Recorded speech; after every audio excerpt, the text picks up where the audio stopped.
Ladies and gentlemen, podcasting since 2005.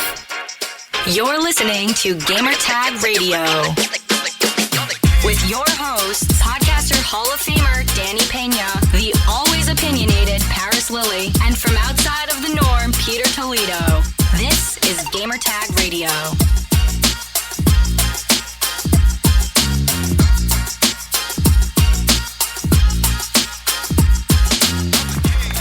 And you're listening to episode 1165 of Gamertag Radio. I'm Parris, and we're joined by Pete. What's up? What's up? What's up? What is going on, man? No Danny this week, as you know, he is out there vacationing, champagning, getting engaged and all that. And we're obviously very happy for Danny and his nuptials. I'm sure people have seen that on social media now, but very happy for both of them. And I'm sure, you know, once he returns, we'll be talking about that more, but super excited for him. And yeah, it's going to be awesome. So I'm looking forward to going up to LA and going to see those guys here pretty soon.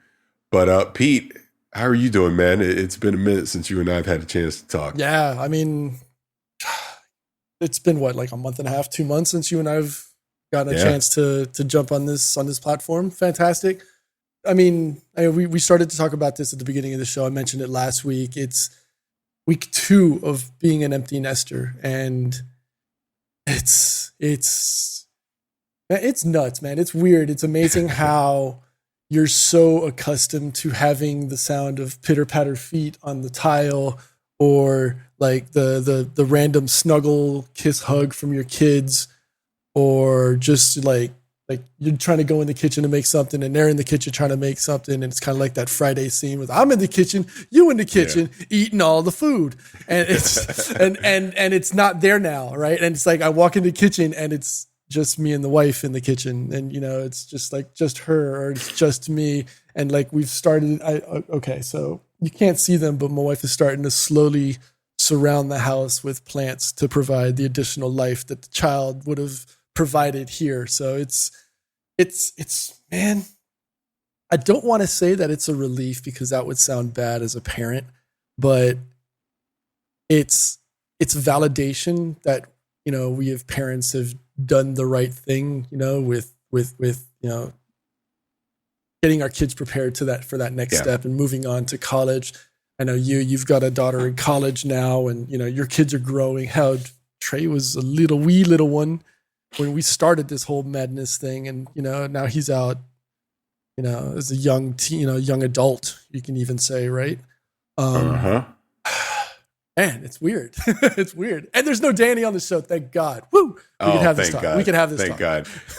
Yeah. Just for people listening or whatever, if I sound a little different. I have been battling a good old-fashioned cold this week, so towards the tail end of it, but you know, I might sound a little nasally on here. But yeah, just your point with kids, man. I mean, it's crazy how long we've been doing this, and just, you know, just the journey of our kids growing up. You're to the point now, you're completely an empty nester. I'm not there just yet, but like you mentioned, my son, you know, he pretty much lines up exactly with my whole journey through this content creation stuff, because he was born a month before I started Uncle Gamer, right? So him being 15 is just, yeah, it's nuts, man. And like he's getting his driver permit. Like, matter of fact, he's gonna go to homecoming next week, and you know we got him his homecoming outfit, and I had to show him how to do a Windsor knot for the tie and all that. And it's just like, man, he's becoming a little man. And then,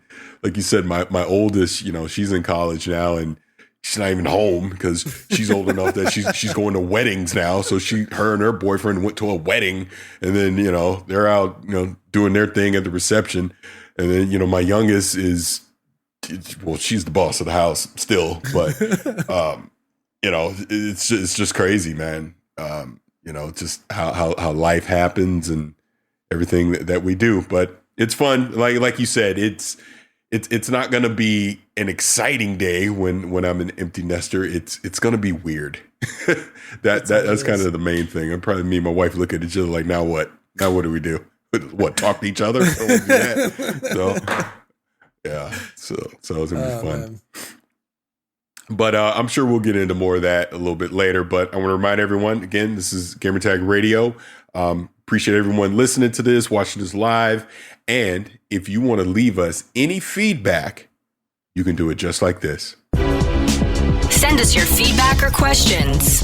Give us a call at 786-273-7GTR. Email us at fanmail@gamertagradio.com or leave a message on speakpipe.com/gamertagradio. All right, Pete, there's not a lot this week. It is definitely a slow gaming week, so I'm sure we'll be riffing all over the place.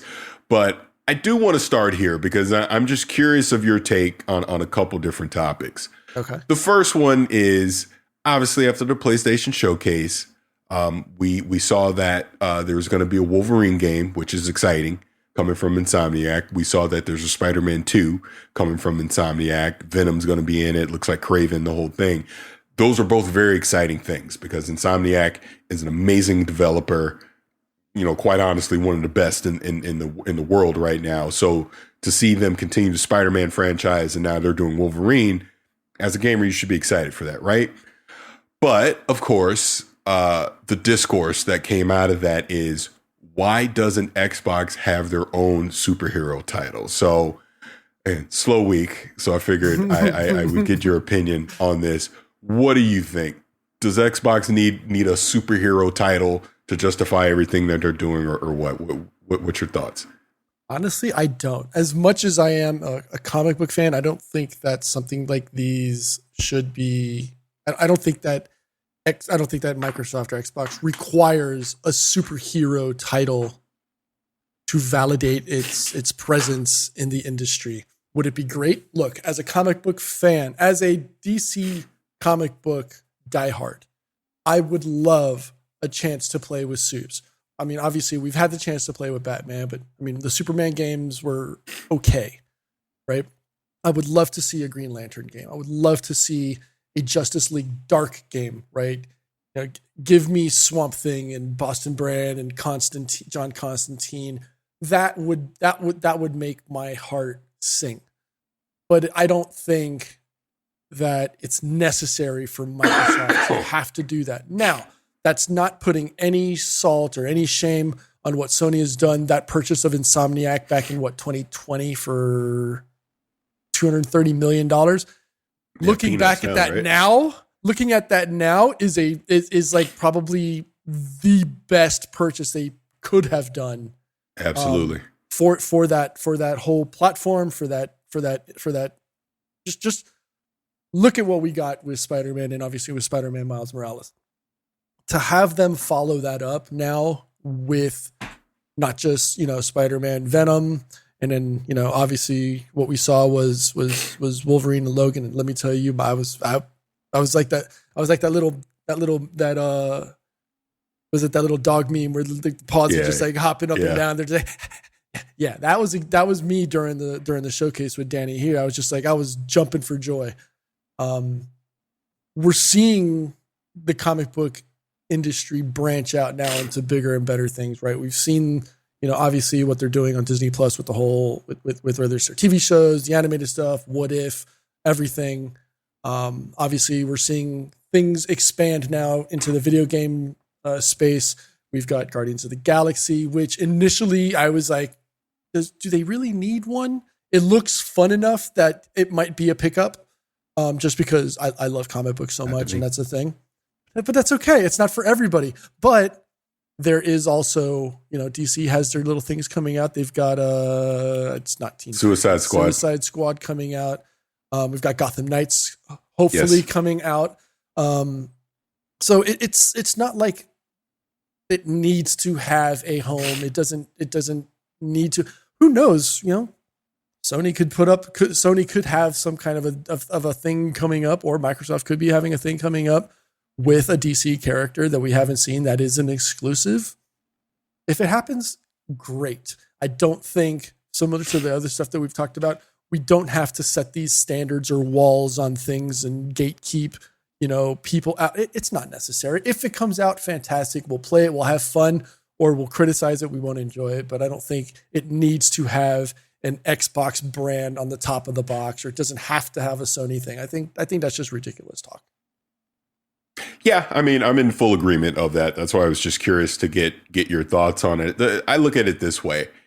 I'm not so concerned about, quote unquote, does PlayStation or Xbox have a superhero game? I'm looking at the studio that is making said superhero game. I think that matters more. And obviously, Insomniac has proven themselves that they know what they're doing. You see a Rocksteady making one of these type of games. You get excited because they've proven over the years that they can do this. This is why last year when we saw they were doing Suicide Squad, I'm like, yep, I'm in, because I know Rocksteady's track record. And to be pretty frank, they're the ones that have kicked off this era of comic book, gaming, and have it actually be really good, because we know previous to this, a lot of these licensing games, they were just throw-ins and they were cannon fodder. They weren't anything, to get excited about. So the way I look at it with Xbox is pretty simple. I want their studios to make the games that they want to make. I don't want them to all of a sudden there's this panic move and they throw a bunch of money at Marvel or DC to get a license, and then they tell the coalition, don't make Gear 6, go make this. Even honestly, I don't even want to make Gear 6. I'd rather they do something original. But you get my point. I think when we talk about a license that I would love to see a studio do, coming off of Deathloop, I would love to see a Magneto game done by Arcane. Obviously, kind of in the Dishonored style, just with the different abilities, things like that. I think the storytelling that could happen there could be great, because, obviously Magneto is going to be an anti-hero and he's going to do some quote unquote questionable things throughout the game. And I think that could be very compelling. But the point is, no, Xbox doesn't need to make a superhero game. I just want a superhero game to be made by the right studio, regardless of, what publisher it's under. Obviously, if it's third party, that's great, because now everyone, no matter if you're on PlayStation, Xbox, or wherever, you're going to be able to play it. But if it just so happens to be PlayStation only, like the Wolverine game, that's fine. Because guess what? I'm going to go play it and I'm excited about it. And I understand not everyone's going to have a PlayStation, but, this is just a part of the business and where we are. I mean, it's really starting to look like, as an example, the Machine Games Indiana Jones game is probably going to wind up being Xbox exclusive. Is it on Game Pass and all that? We'll obviously have to see what deal Xbox works out, with Lucasfilm Games on that. But that's another case right there. So if Indiana Jones is exclusive, does that mean PlayStation needs to panic and hurry up and throw out Uncharted 5 or whatever it's going to be? No. Make the games that Naughty Dog wants to make, or don't, all right, random studio, we're giving you Uncharted 5 because we need to put one out to compete with Indiana Jones. No, let's just make great, compelling games and give the developers the creative freedom to do what they want to do, versus, what some, certain percentage of the community may be thinking they need. Because the one thing I know is this: before the Wolverine announcement, nobody was screaming that Xbox needed a superhero game. Now all of a sudden, magically, people think that they do. So I'm not necessarily on board with that at all. So I don't know. I just thought that was, again, slow gaming week, folks. I figured that'd be a good one to kind of kick it off and get that one out of the way. One thing I wanted to comment on. You mentioned you'd love to see a Magneto game. I don't want to sound like this is, just knee jerk because of the show, but I would love to see an Invincible show or an Invincible game. I would love to see something like that. Yeah, absolutely. I would too. Now, look, again, we won't spoil anything to someone that hasn't watched it, but definitely rated M. That's for sure, if you're going to do it right. But I think that there's a lot of potential there too. And again, it's about who's the right studio to do it. And is this something they want to do, and they have the creative freedom to be able to make the best game that they want? That, to me, that's what all it comes down to. Agreed. All right. So moving on, figured we'd stay in Xbox land because these rumors are just going crazy at this point.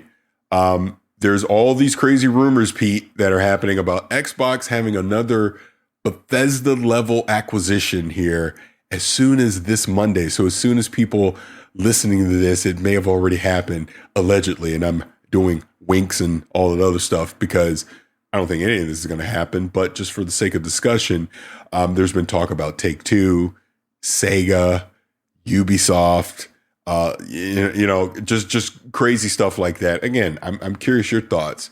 What do you think? Number one, does Xbox need to do another major Bethesda level acquisition?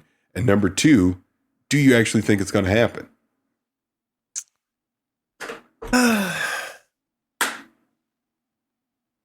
From a finance business perspective, does it hurt?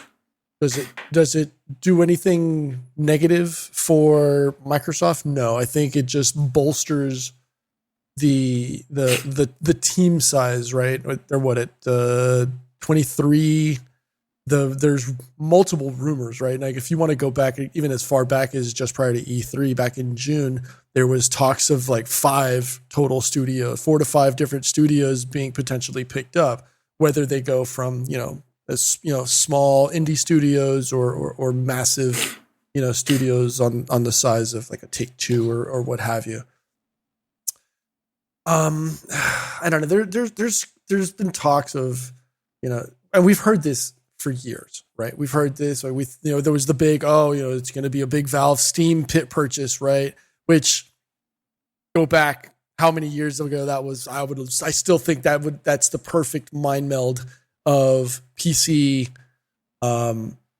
just having the Steam interface or the Steam store replace what we currently use on PC. You look at, you look at companies that they mentioned, like the EAs or the Take-Twos. I think those two are the big ticket ones. I think EA would be almost, I don't want to say it's too big. I just don't see it happening. I just think that there is too much on the table from a IP perspective.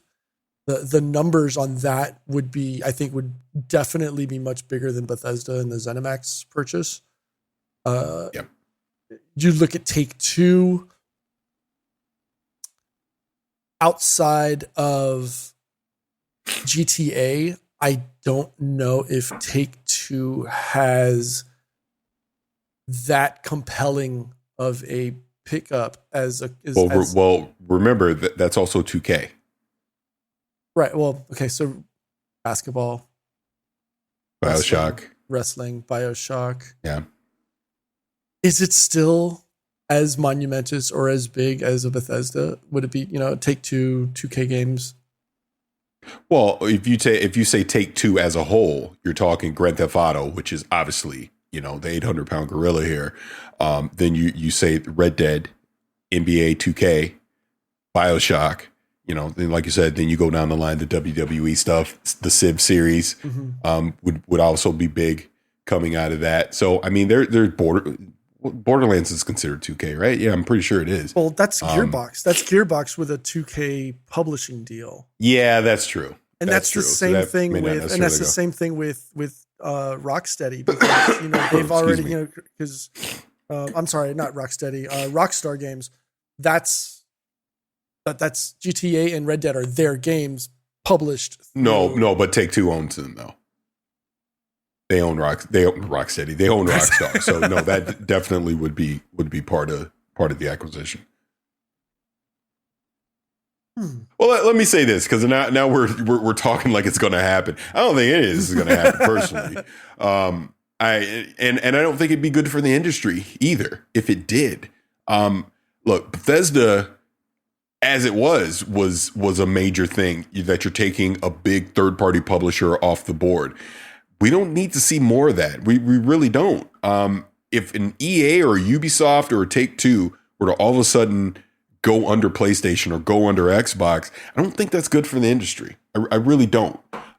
Because you want to have these third-party games that are out there that are on multiple platforms. It creates the diversity in the industry. You don't want one publisher pretty much becoming a monopoly for a lot of these major IPs that are out there. So, I understand, there's going to be fans of one platform. They're going to be super excited about it. But I just think as a whole, no. Like, okay, let's just pretend it's Ubisoft. Ubisoft is now an Xbox exclusive. That means if I can only get a PlayStation, or Switch, I no longer have access to Assassin's Creed, Rainbow Six, obviously the Division series, on down the line, all these major Ubisoft IPs, as an example, are now exclusive to one platform. That's not good. Is Far Cry, again, another one. But as we sit here and can complain about the quality of Ubisoft games. They do a lot of the same stuff, blah, blah, blah, blah, blah. But now all of a sudden, if the only way you can access them is via Xbox, which, they'll be on PC or whatever, that's fine. But I don't think that's good for the industry, personally. I'd rather see them stay third party and be everywhere versus, being dictated about that. Because, again, even the Bethesda thing, as much as I get it that it's great for Xbox, look, now Starfield is not available on PlayStation. Whether you're a fan of that or not, that's a major brand new IP that people aren't going to have access to. A certain section won't. Elder Scrolls 6, again, won't. The next Wolfenstein, obviously, we're seeing temporarily the stuff with like Deathloop and Ghostwire being there, but, anything new moving forward will not be unless it's a legacy thing. I don't necessarily agree that that's great for the industry, but I mean, we'll see. And I get Microsoft isn't done, and I get they're going to bring in more studios and all that. But my big thing is not an entire publisher. I think that's a lot. That's a lot. I understand the individual studios, but as an entire publisher and all their intellectual property, I don't know. Like I said, I don't think that's necessarily great for the industry. No, I think, like you said, it fosters or it inhibits innovation when we see things like this. I would much rather us as gamers, I don't want to say platforms, but I would us as gamers much rather we get that diversity. We don't see it all falling under the same shell. And I see it from a business perspective. I understand why they would want to do that because it bolsters their catalog of games, and at the end of the day, it bolsters their bottom, that fiscal line item at the end of the year. Whether it happens or not, who knows? I mean, and if it does get announced, this has been in the works for just as long as that ZeniMax Bethesda deal, possibly, right? It was probably ongoing during that conversation. I would much rather, to go to piggyback on what we were talking about earlier, I'd much rather see them invest in a studio that does that leaps and bounds jump the way Sony did with Insomniac. You know what I mean? Mm-hmm. Insomniac was putting out good games, and then once they got acquired by Sony, that's when it's almost like they leveled up. It's like the purchase gave them like the extra 10 skill points to use on their skill tree to say, okay, well, we can now start doing all these other things at a much higher level, a much better quality, from, story, narrative, to graphics, to experience. We saw that quantum leap from them, right? I would much rather see Microsoft do that with another studio as opposed to just a whole publishing, a whole publisher. I'd much rather see them pick up a dev and boost them to that level versus a whole publisher. And I think we're already starting to see that. Take as an example, Obsidian. Obsidian now under Microsoft Game Studios, they're going to go make a brand new IP with Avowed. I'm very excited about that. I want to see what an Obsidian fully funded QA backed by Microsoft RPG is going to look like. I think there's a lot of potential there because we know that studio is very talented. Excuse me. And, their big thing is having the actual budget and backing to be able to express their true creative freedom. And I think we're going to see that with a game like Avowed. We already see what they're doing just in preview right now with Grounded as they continue to iterate on that. And fun fact, because I learned this when I taped a Showcase Extended, because I was talking to a couple guys, on the Grounded team, 18 people are making that game right now. So it's not like it's even the full true might of Obsidian doing that. We know the Outer Worlds 2 is coming. The first one was great. Now let's see what the second one's going to be like, again, with the full backing of Microsoft behind them. I even look at Double Fine. when I got a chance to talk with Tim Schafer about Psychonauts 2.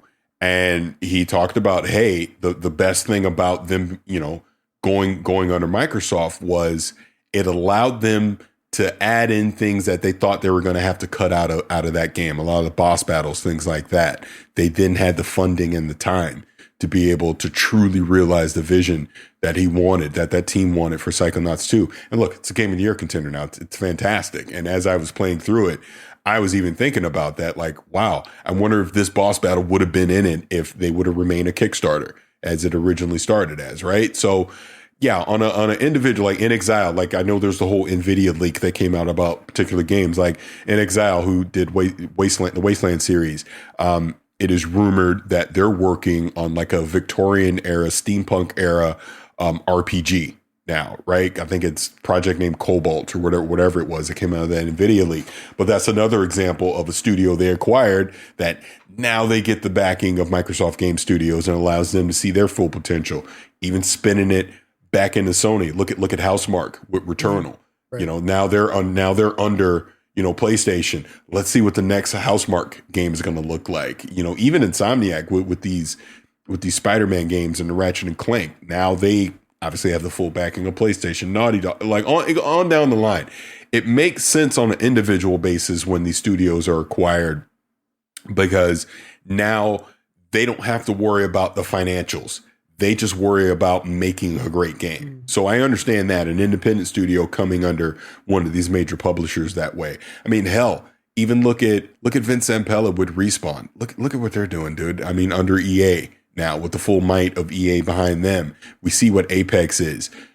Dude, we know eventually we're going to get a Titanfall. We know the new he took over EA LA. I forget what it's renamed to now. And now they're working on a unique project. So it's like I love to see creative minds have the financial power that they need for, to reach their creative visions on a lot of these things. So it's not a bad thing to see a studio get acquired. I just think an entire publisher just limits the diversity we'll see in the industry.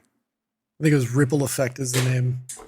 Yeah, something like that. It used to be Danger Close, and then it was renamed to EA LA. Mm-hmm. No, EA LA, Danger Close, and I think now it's Ripple Effect. Right. Speaking of that NVIDIA leak, did you see any of that stuff that came out of that? I did not, unfortunately. Okay, keep it short and sweet, because again, who knows what's real, what isn't? Because I guess NVIDIA said this was more of a wish list than actual things. But like I mentioned, I did. The are you talking about the database leak where it was showing PlayStation games that were eventually that were supposed to be ported? Yeah, I did. I did see that. Yeah, and they confirmed that it was real. So they said that the leak was real, but the games listed on there were speculative. But, Right. Exactly. Yeah. But I mean, you look at a lot of the stuff on there. A lot of it's just common sense, anyways. I mean, of course they're going to make a Gear 6. We know that's going to happen. At this point, does it shock anyone that God of War would come to PC? I mean, clearly PlayStation has a model here now where they're taking some of their older games and they're bringing them to PC. It's smart. So of course it is. I would imagine right before Ragnarok comes out, maybe 3 to 6 months ahead of Ragnarok, you're going to see God of War on PC. Smart. You get people that have never played it on PC to play it. Mm-hmm. Maybe they really like it. Oh, wait, the sequel's out on PlayStation. Maybe I ought to go get a PlayStation so I can go play that now so I don't have to wait another 3 or 4 years to play the sequel. Excuse me. Still battling this cold. But yeah, like I said, the biggest one that came out of that, because Jez Corden over at Windows Central pretty much confirmed that he had already known about Cobalt, and to see that show up on the list, that is a real thing that's being worked on by In Exile. So yeah, I'm looking forward to seeing what kind of what they'll be able to do when it comes out. But again, probably 2023, 2024. Around there before we see anything on it. Obviously COVID has delayed a lot of things, so I'm not expecting to see any of that stuff anytime soon. But I do want to spin into this because, again, it's been a while since you and I have had a chance to talk. What are you playing these days? I'm very curious. And don't say PUBG. Say something else. I can't say that because it's all that's my daily driver. Like if you see me on GOG or you follow me, I'm always on PUBG. But I am playing other games. Was playing Super People, which was released in Korea, so I'm battling like 100 something ping. But it's essentially their spin on PUBG, right? It's very, very close and similar, same gameplay concept, battle royale. I've actually gotten back into Insurgency, playing a mod that me and a couple of friends are watching on YouTube. I picked up X Defiant. I'm in the beta, whatever. So I've thankfully been able to play that. But honestly, my game time has actually reduced now that we don't have the kids here, which is funny because I was always online playing games, but now honestly, and I think part of it is also having to do is not having the consoles. So not having a PlayStation 5 does limit my opportunity to play these newer titles that I want to play. That's why I think that conversation from a few weeks ago that Danny and I had of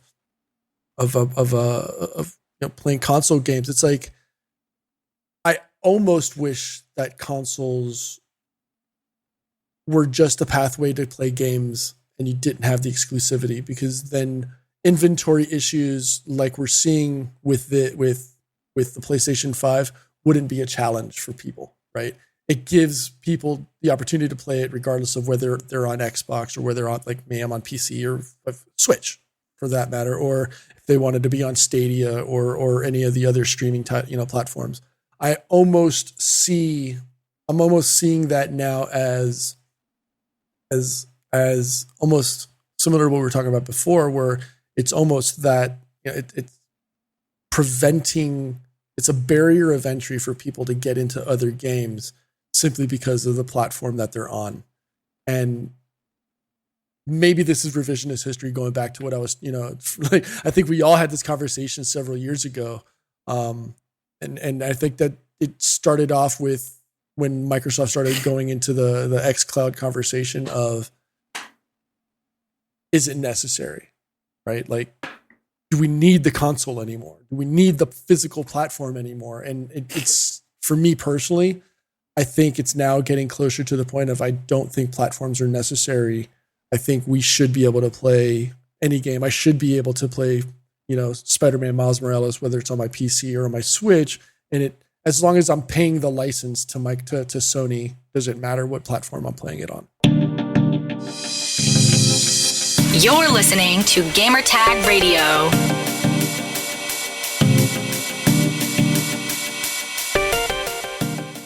This episode of Gamertag Radio is brought to you by Oregon State University eCampus. Gamers like you know how rewarding it is to begin a quest and see it through till the end. Now, Oregon State University eCampus wants to help you complete that journey as you pursue your degree online. Oregon State eCampus is a nationally ranked provider of online education, delivering more than 80 programs at a distance. You can advance your career by earning a degree in fields like computer science, marketing, and natural resources. Backed by expert faculty, innovative online courses, and high levels of student engagement, Oregon State is ranked number 4 in the nation for online education by U.S. News and World Report. With eCampus, students in all 50 states and more than 50 countries, you'll learn alongside a worldwide network of classmates. Plus, all online programs and classes are developed by the same world-class faculty who teach on campus at Oregon State University. And they're all designed to help you get where you're going faster. Visit ecampus.oregonstate.edu/GTR today to find the top-ranked program that matches your interests. That's ecampus.oregonstate.edu/GTR. This is Gamertag Radio. Voicemail at 786-2737-GTR. I think that's the far future dream. I don't think we'll see that anytime soon. And obviously, like you brought up cloud gaming and everything, it'll never replace having hardware under your TV to be able to play a game. But I do see a future where they get that latency down just enough to where it can replicate, enough of an enjoyable experience to be able to game on. But there's obviously so many different variables in there to be able to realize that, like I said, it's going to be far off. Clearly Xbox, this is their strategy. They're not limiting you to saying, hey, day and date, you have to have an Xbox console to enjoy our games. They are giving you options, but not everyone's going to build a PC.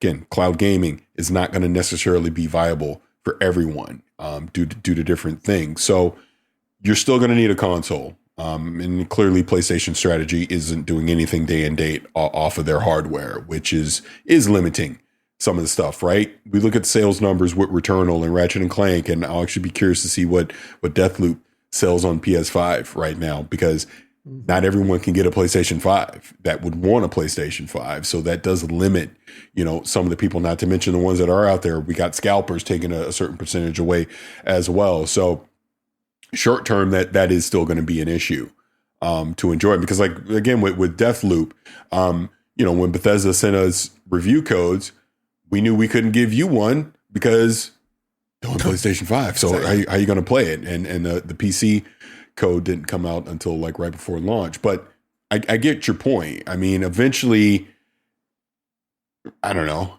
maybe by the 2030s, that's probably a reality, I guess, to where it's more about the license versus the actual hardware and the platform that you play on. But I think at least through the rest of this decade, I mean, let's put it this way. You're going to get a PlayStation 6. You're going to get another Xbox, whatever. Mm-hmm. I think then after that, then we can probably start having that conversation. Fair enough. So again, I want to remind everybody, there is nothing in the gaming world to talk about. So if you think we're grasping at straws, we're literally grasping at straws at this point because, I mean, but let me throw it out to you this way. So when you look at the rest, just this year, just 2021, when you look at the rest of this year for you, what is it that you're still anticipating that you want to play? That hasn't come out? That has not come out. Or if it's something that is out, but you just haven't picked it up yet. I guess either or. I think the I don't even know if it's scheduled for this year. Redfall. I don't think it's a 2021 title. No, that's summer 2022. Okay. That's a game that I am looking forward to playing and checking out. Rainbow Six Extraction, I think, is another title for me that I have. 2022. I know. It's, I think the big elephant in the room, Halo Infinite, I have to see what that's all about. I want to see, I want to do the Master Chief thing for a while, right? I want to play it. I want to check out the multiplayer. I don't know if 2021 has many other things outside of, obviously, again, Ghostwire 2022. I'm just trying to think mentally what other games are coming. Battlefield 2042. That does give me some want to play. Is Scorn still coming out in 2021? Allegedly, but there's still no date. But allegedly, it is still this year. What about Far Cry 6? Honestly, I think I have Far Cry. I think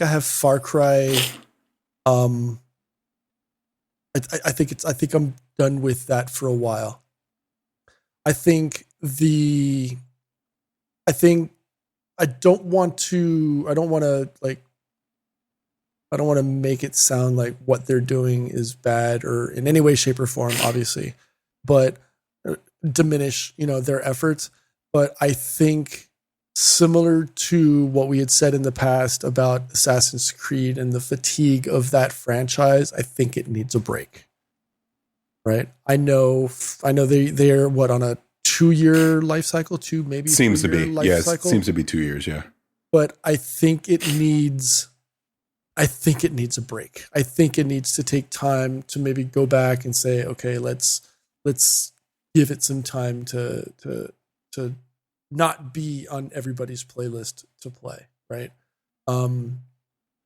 Not to say that the story for 6 isn't crazy. Obviously with its roots in the Caribbean and Latin America, obviously, this is, Hispanic Heritage Month. But I think that is a title that the fatigue is set in, similar to the way it did with Assassin's Creed. And we saw what happened. Assassin's Creed took a 2-3 year break, and, they came back with Origins. And I think that is, that little break, that timeout for everybody was necessary. And it helped them, right? Actually, Origins, if I'm not mistaken, was their biggest selling title of the entire franchise after, as a result of it taking that break. Obviously, and that's just, the sales component of it. We talk about, the way it changed, the way they started that transition from, being just being a parkour action game to now having an action RPG element. That's what I want to see. I want to see a title like that take a break, come back, and be like, okay, well, we took some time off. We're coming back with a brand new Far Cry.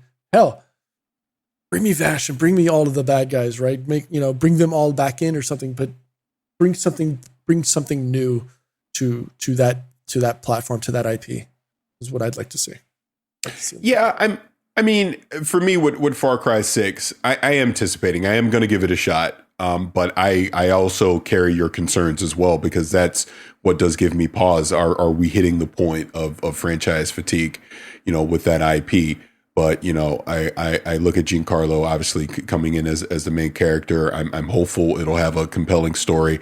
Obviously, the big open world sandbox that has always been Far Cry. I'm looking forward to that, to see how it'll play out. Wait, what's the date? Yeah, it'll be coming out here pretty soon in a few weeks. So we'll see. Now, I will say a game I would love for you to play is going to be Deathloop, because it is on PC, so you can check it out there. It was good. Like I knew it was going to be good, I should say. I didn't know it was going to be this good though. It's Jeff Keighley worthy good. Wow. Great story, great concept. Even the invasions that you come in with Juliana just adds that variable in there as well. Breaking, going in, trying to quote unquote breaking the loop. I mean, that's the whole point of it with the visionaries. Just the different slabs, which are the abilities that you're able to use. Mm-hmm. I love that they were able to create this world where I have freedom to tackle these objectives any way I see fit. Like, I don't think any two people will play this the same way, because you have that freedom to go through the different day-night cycles. You're trying to figure out which visionary to take out first, and then you basically chain it all together and then obviously break the loop or whatever. But that's one I would highly suggest that you check out for the end of the year. Like I said, it is on PC, so you can do it there. Now, me personally, I am looking forward to Battlefield. I am looking forward to Forza Horizon 5. Halo Infinite is probably the biggest one for me, just because of the mystery of what this campaign is going to be. I got to know if 343 has nailed this and, quite honestly, save the franchise, because this is literally make or break for whatever Halo is going to be as far as being a big AAA relevant IP. If it winds up being just okay or disappointing, I think that does damage to the franchise overall. Just me personally, people can disagree.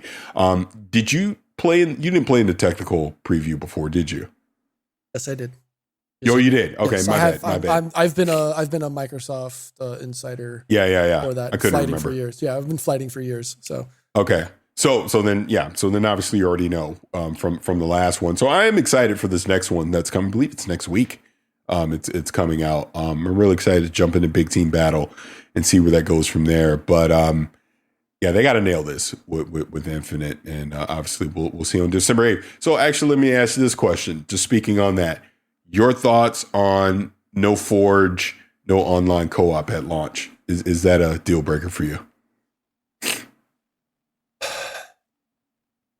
don't think it's a deal breaker. it's bad. It's not a good look for them. But it's not a good look. I don't think it's something that's going to stop me from buying day one. It's a disappointment. And I do think that there are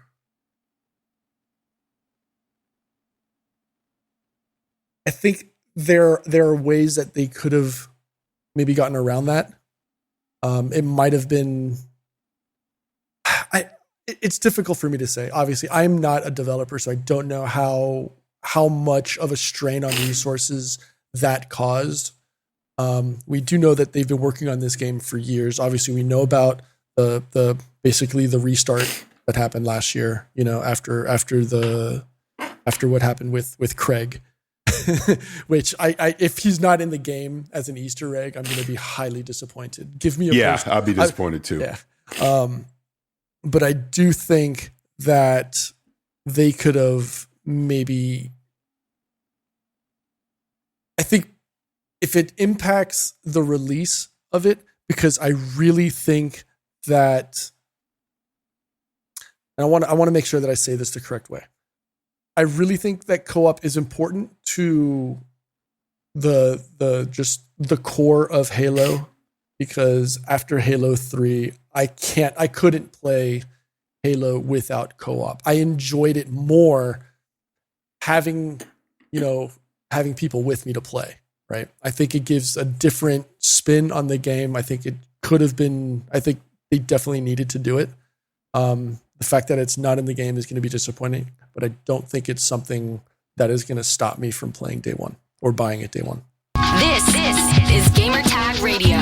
Voicemail at 786-2737-GTR.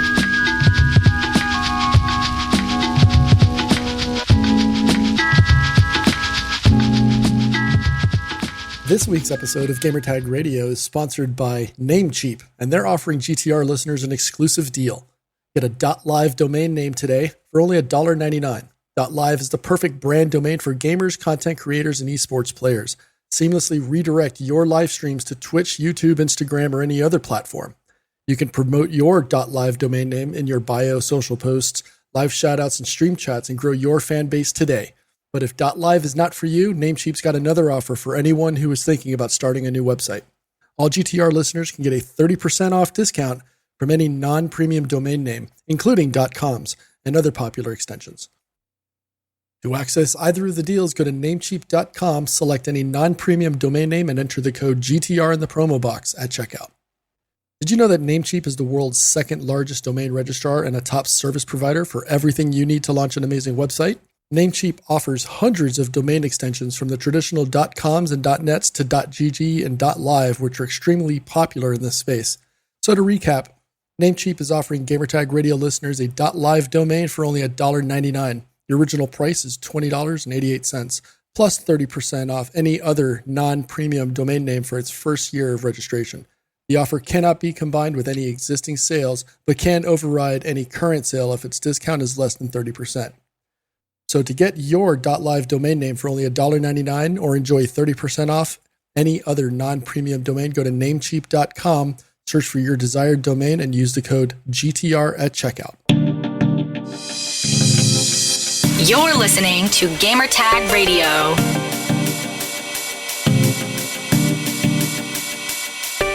Yeah, I mean, pretty much my thoughts. It's disappointing that it's not there. Like, the Forge thing doesn't bother me at all. I honestly never expected that to be there day one.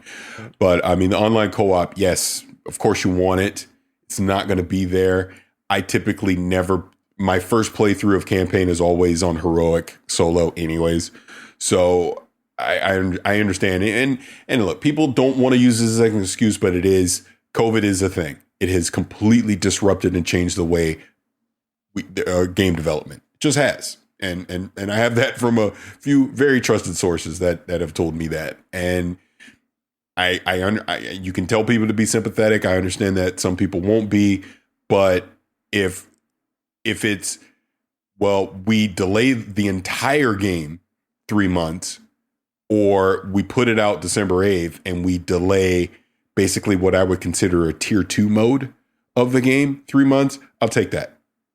I'd rather, okay, we're getting the full multiplayer, we're getting the full campaign. Now, with that said, they both better be QA'd, ready to go out the box day one. Yes. I mean, we can't have a bunch of issues and problems. And look, day one, you're going to probably have server capacity issues. I get that, but you know what I'm saying. Real fundamental technical bug issues in the game. That's not going to be acceptable, especially on the campaign side, because if that is the case, then why don't you just delay the whole thing? So look, whether it's fair or not, 343 is under immense pressure for this game. There's a lot riding on it. Like I was saying the other day, to me, what Halo Infinite ultimately becomes sets the tone for Xbox the rest of this generation. Just does. It just does, because that's your flagship game. That's the big one. And if you can't deliver on the big one, why am I going to trust anything else that's coming out from you guys, right? Like now I look at Redfall differently. Now I look at Starfield differently. You see what I'm saying? As far as anticipation goes and what potentially they could be. But if they knock this out of the park, I think that just gets people even more excited for some of the other stuff that's going to come from Microsoft Game Studios going into 2022. So we'll see, because think about it. PlayStation doesn't have this issue. I look at Horizon Forbidden West. Oh, you delayed it. Great. I'm all in. I'm super excited for it. You know, obviously God of War Ragnarok when that comes, Gran Turismo 7, things like that. They have my trust more, as I know I'm going to get a quality experience from those games than I do from Microsoft Game Studios right now. But this is now Microsoft Game Studios' opportunity to gain the entire community's trust that we are putting out quality games now. I mean, we're starting to see it with Psychonauts 2. You saw it with Deathloop, even though it's on PlayStation 5. Flight Simulator, again, is another great one. So we're starting to see the quality come out from them.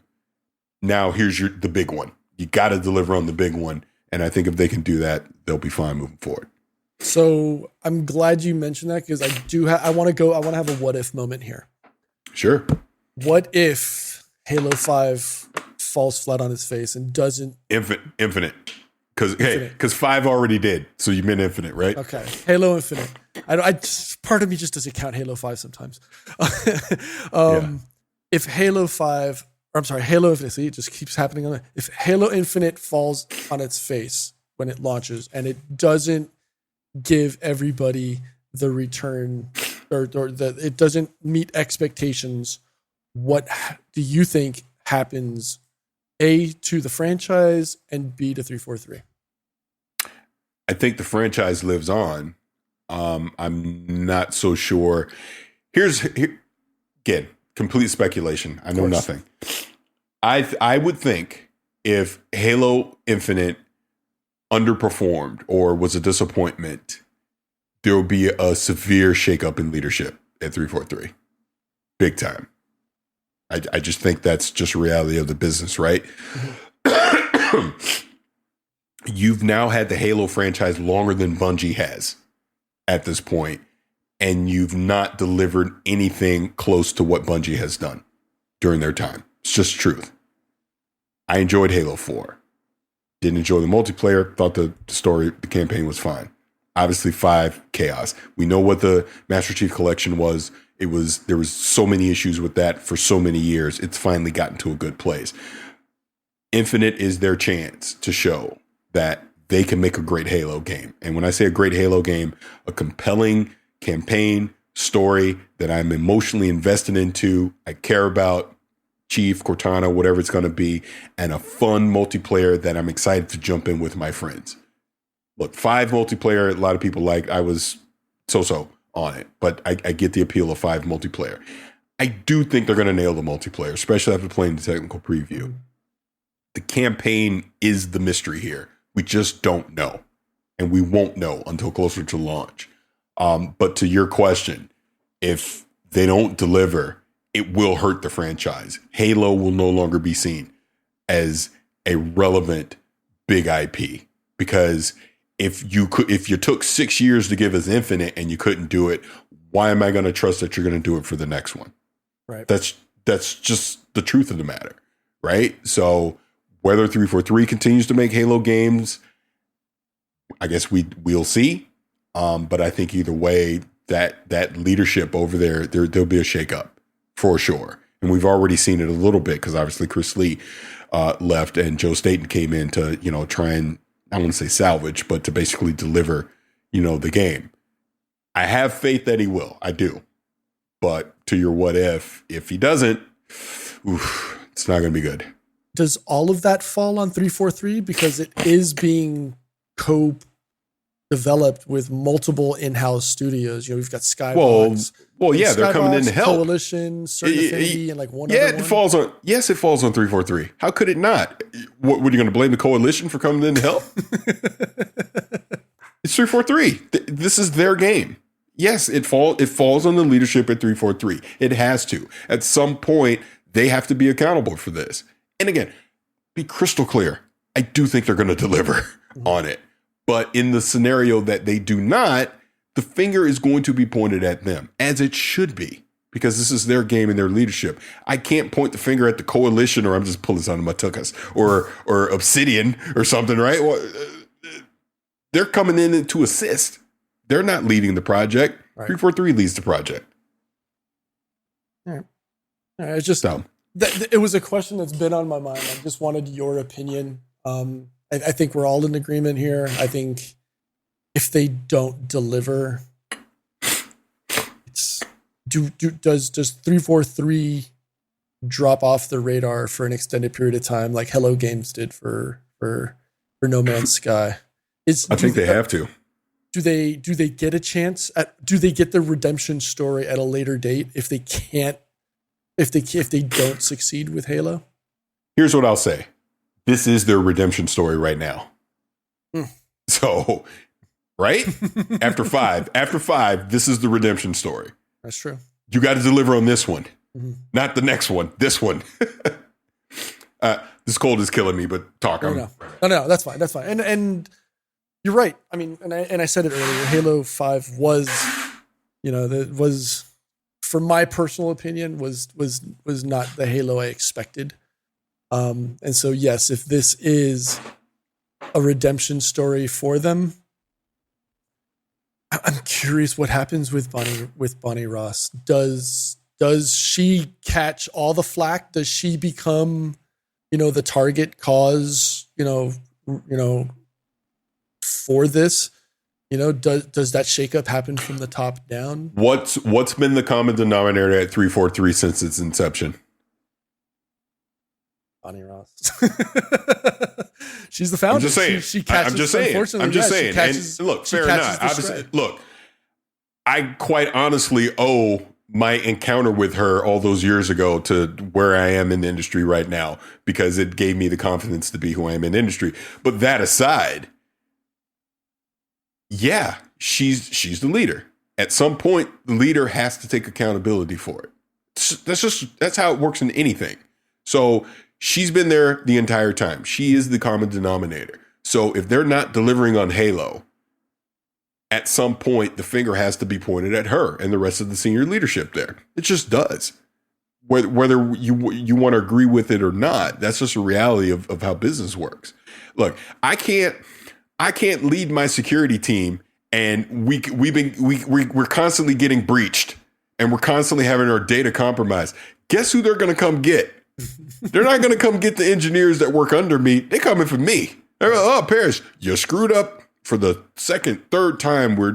You got to go. We got to get somebody else in here because clearly you're not capable of leading this team. Right. That's what would happen. And obviously, we don't want that to happen. Obviously, we want the best we want the best expectations for this. So. Yeah. Absolutely. And again, I know we're talking negative Nancy here. I mean, so to kind of just close out the conversation, I do have confidence that Halo Infinite is going to be a good game. Like I said, you bring in Joe Staten, who has the Bungie roots from day one. I mean, hell, he is the literal voice of the grunts. I don't think he's going to come in and under-deliver on this. I think we will get a compelling story out of it. Even the excuse me. Even the little bit of the campaign that we got to see at E3 with the flyover, the visuals look great. The multiplayer playing it so far has been fun. So I see no reason why it won't be fun when it comes out on December 8th. And I think we're going to get a fun, great game.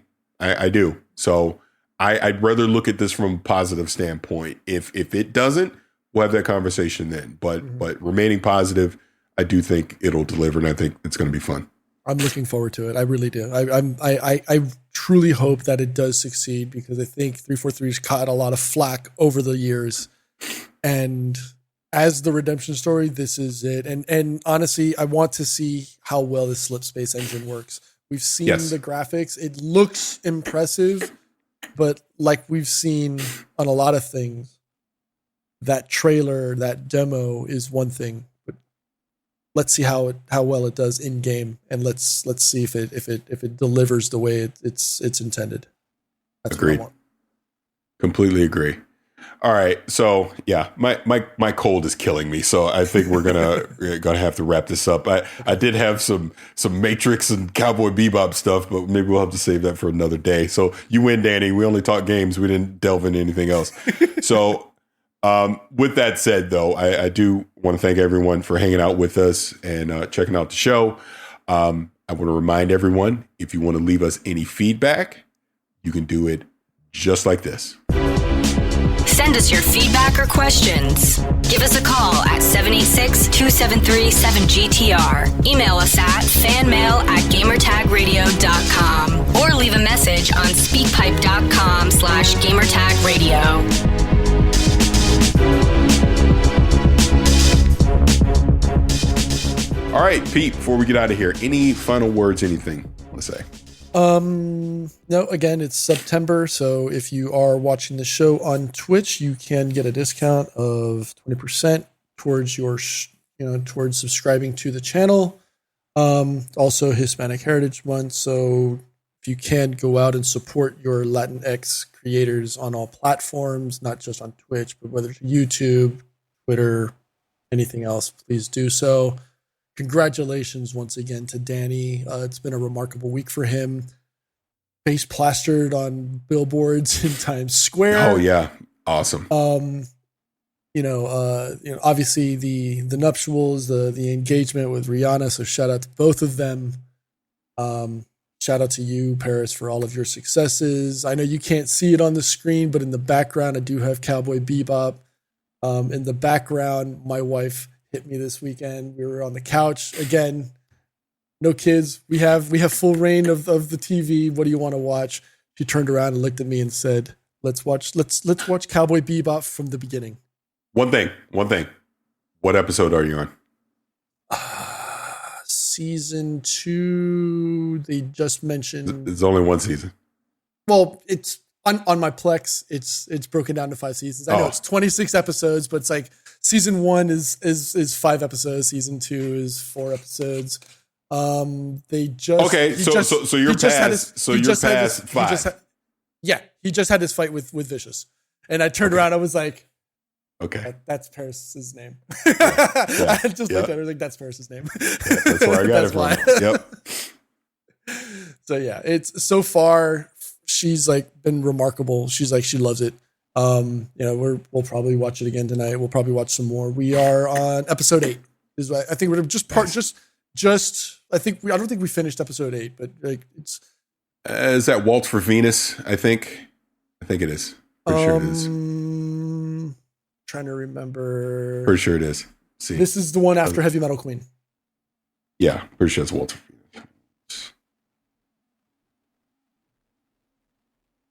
Yeah. Oh man, it's getting better. I know. Episode 8, Waltz for Venus. Yeah. Yeah. So yeah, we're loving it. It's fantastic. So we're big. Obviously I've enjoyed it, but just seeing her react to it first time, enjoying it, she's loving it. Nice.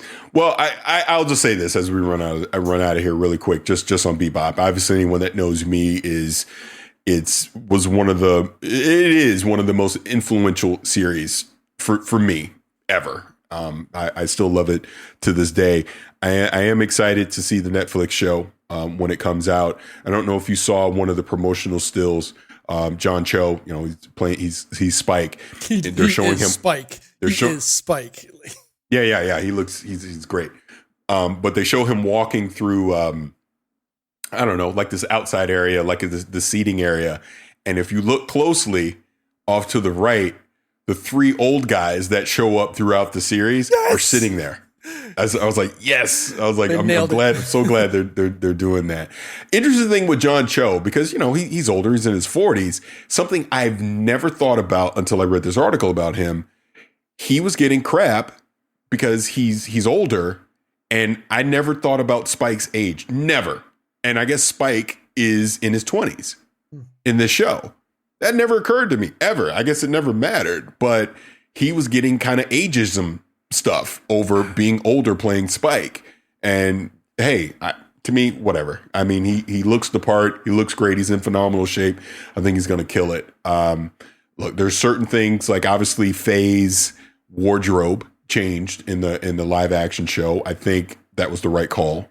You know, because why even go there with it? I understand it's not going to be show accurate, but I think it made sense to do it. And my whole thing is, let's see the show play out before we start criticizing it off of a few different, you know, promotional stills. So I have faith in it. I think it's going to be great. And then the last thing I'll say is, and this is a deeper discussion for another day, so I'll just keep it short and sweet. Yeah, The Matrix Resurrections, I'm in. I've probably watched that trailer 10,000 times at this point. I think if they're doing what I think they're doing, and it looks like it's bringing in some elements from The Matrix Online and Enter the Matrix and all that as well. But if they're doing what I think they're doing, I think Lana Wachowski is going to nail it, and I'm excited for that as well. And I am efforting to be at that premiere in December, one way or another. So we'll see. Agreed. That's it. Agreed. I'm looking forward to it as well. Yeah, that's all I got. Like I said, this cold is kicking my butt, so I'm going to stop talking. Again, congrats to Danny and just everything that's been going on with him the past week or so. Obviously, please hit him up on social media. Let him know. Show him love. He's doing phenomenal. Just obviously, we're so proud of him. We say it all the time. Pete and I are not sitting here doing this right now if it was not for that man. So love him like a brother. I mean, we're obviously all family at this point, and you know, just wishing him nothing but success moving forward. So with that said, this has been Gamertag Radio, episode 1165. I'm Parris. That's Pete. See you guys soon. Thanks for listening to Gamertag Radio. Be sure to like us on Facebook and follow us on Twitter.